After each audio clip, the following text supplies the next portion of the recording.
Hello বন্ধুরা, সবাই কেমন আছেন? আশা করি সকলেই খুব ভালো আছেন।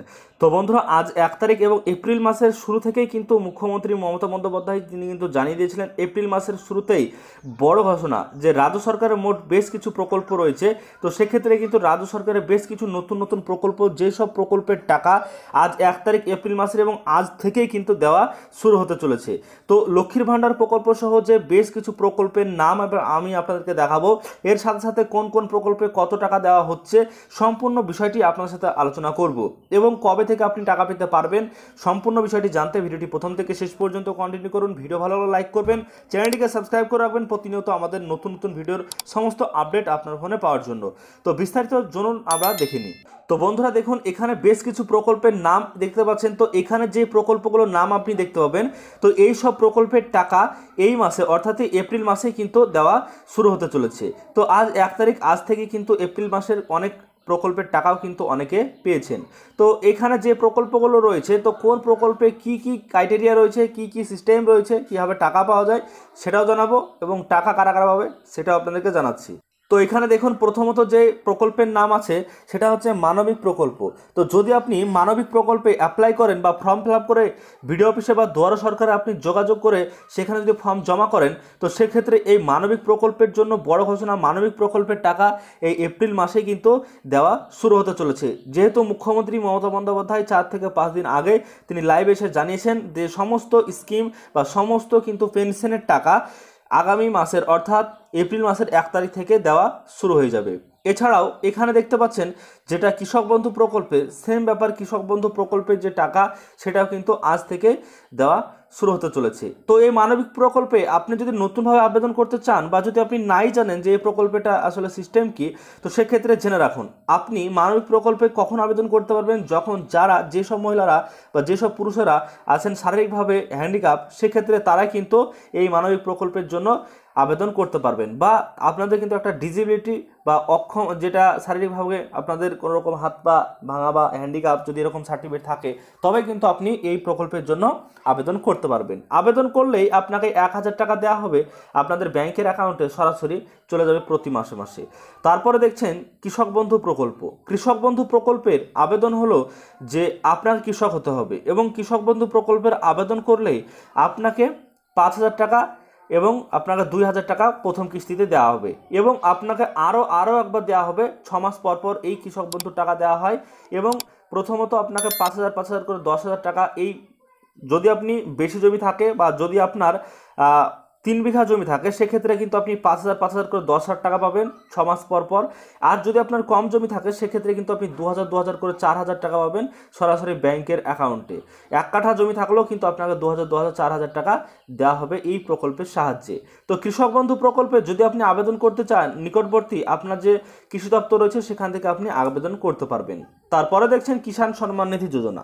এটা আসলে রাজ্য সরকারের কোনো প্রকল্পই নয়, তবে এটা একটা ইম্পর্টেন্ট প্রকল্প, যেহেতু এই মাসে টাকা দেওয়া হবে এর জন্য আপনাদের সামনে আমি রেখেছি। তো কিষাণ সম্মান নিধি প্রকল্পের, যেটা কেন্দ্রীয় সরকারের প্রকল্প, এই প্রকল্পে যদি আপনি আবেদন করেন বা আপনি যদি টাকা পেয়ে আসেন প্রতি মাসে মাসে আগে থেকে আবেদন করা আছে, সেক্ষেত্রে কিন্তু কিষাণ সম্মান নিধি প্রকল্পের এই মাসে 2000 টাকার কিস্তি সরাসরি ব্যাংকের অ্যাকাউন্টে চলে আসবে। কারো 3টে কিস্তি আসতে পারে, কারো 2টো বা কারো 1টা। তো এভাবে কিন্তু আপনাদের কিস্তি আসতে পারে এই কিষাণ সম্মান নিধি প্রকল্পের। তারপর দেখছেন রাজ্য সরকারের আরও একটা জনপ্রিয় প্রকল্প, যেটা হচ্ছে লক্ষ্মীর ভাণ্ডার প্রকল্প। তো লক্ষ্মীর ভাণ্ডার প্রকল্পে যদি আপনি অ্যাপ্লাই করে থাকেন, সেক্ষেত্রে আজ 1 তারিখ, আজ থেকেই কিন্তু এই প্রকল্পের টাকা দেওয়া শুরু হয়েছে। তো এই প্রকল্পে 500 বা 1000 টাকা দেওয়া হয়, SC STদেরকে 1000, জেনারেল ওবিসিদেরকে 500 টাকা সরাসরি ব্যাংকের অ্যাকাউন্টে 2021 সেপ্টেম্বর মাস থেকেই দেওয়া হচ্ছে। তো আপনারা যারা এখনও আবেদন করতে পারেননি বা যাদের বয়সও হয়েছিল না, তারা আবেদন করতে পারবেন এই বছরের অর্থাৎ 2022-এর শেষের দিকে।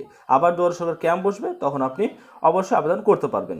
তো তারপর দেখছেন জয় জোহার প্রকল্প, যেটা হচ্ছে একটা স্কিম বা পেনশন বলতে পারেন। তো জয় জোহার প্রকল্পে যদি আপনি আবেদন করেন, সেক্ষেত্রে 1000 টাকা আপনাকে দেওয়া হবে এবং 1000 টাকা এটা কিন্তু সরাসরি ব্যাংকের অ্যাকাউন্টে দেওয়া হবে, প্রতি মাসে মাসে দেওয়া হবে। এটাও কিন্তু একটা ভাতা।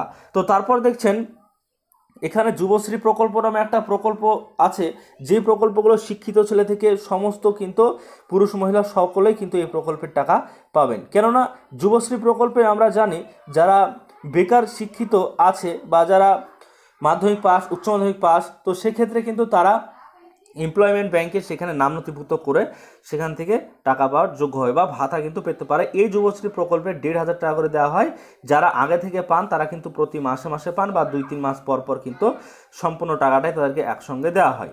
তো এই প্রকল্পের টাকাটাও এই মাসে দেওয়া হবে। এবার দেখুন 7 নম্বর যেটা বলা হয়েছে বার্ধক্য ভাতা। তো এটা একটা মোস্ট ইম্পর্টেন্ট এবং এটা একটা মোস্ট কিন্তু ভালো একটা প্রকল্প, যেটা মুখ্যমন্ত্রী মমতা বন্দ্যোপাধ্যায় কিছুদিন আগে কিন্তু জানিয়েছেন যে বার্ধক্য ভাতার জন্য যারা আবেদন করেছেন বা বিধবা ভাতার জন্য যারা আবেদন করেছেন সেক্ষেত্রে কিন্তু তাদের অ্যাকাউন্টে এই এপ্রিল মাসের আজ থেকেই টাকা দেওয়া প্রসেস কিন্তু শুরু হয়ে গিয়েছে। কেননা এই সব প্রকল্পের টাকা অনেক দিন ধরে আটকে ছিল। এর জন্য মুখ্যমন্ত্রী মমতা বন্দ্যোপাধ্যায় লাইভে এসে তিনি জানান যে এই সব প্রকল্পের টাকা খুব তাড়াতাড়ি এবং আগামী এপ্রিল মাসের 1 তারিখ থেকেই কিন্তু টাকা দেওয়া শুরু হয়ে যাবে। তো অবশ্যই যারা আবেদন করেছেন এই বিধবা ভাতা বা বার্ধক্য ভাতায় তারা কিন্তু অবশ্যই এই প্রকল্পের টাকা পেয়ে যাবেন সরাসরি ব্যাংকের অ্যাকাউন্টে। তো আজকের এই ভিডিওটির মাধ্যমে মোট কয়েকটি প্রকল্প 7টি প্রকল্প কিন্তু আপনার সাথে আলোচনা করলাম, যে 7টি প্রকল্পের টাকা এই এপ্রিল মাসে দেওয়া হবে যদি আপনি আবেদন করেন তবেই। তো যদি আপনি আবেদন না করেন সেক্ষেত্রে কিন্তু টাকা পাবেন না। আপনাকে আবেদন করতে হবে, ফর্ম ফিল আপ করে জমা করতে হবে, তবে কিন্তু আপনাকে টাকা দেওয়া হবে। বাড়িতে বসে বসে কিন্তু আপনাকে কোনোভাবে টাকা দেওয়া হবে না। যদি আপনি এটা ভাবেন তো সেক্ষেত্রে ভুল, আপনাকে আবেদন করতে হবে তবে কিন্তু টাকা পাবেন, সেই বিষয়টিও কিন্তু আপনাদেরকে জানিয়ে দিলাম। তো আজকের এই ভিডিওর মাধ্যমে সম্পূর্ণ বিস্তারিত তথ্য আপনাদেরকে জানানোর চেষ্টা করলাম। তো আজকের ভিডিও যদি ভালো লাগে লাইক করবেন, চ্যানেলটিকে সাবস্ক্রাইব করে রাখবেন পরবর্তীতে আমাদের নতুন নতুন ভিডিওর সমস্ত আপডেট ইনফরমেশন আপনার মোবাইলে নিয়মিত পাওয়ার জন্য। সব ভালো থাকবেন, ধন্যবাদ, দেখা হবে নতুন।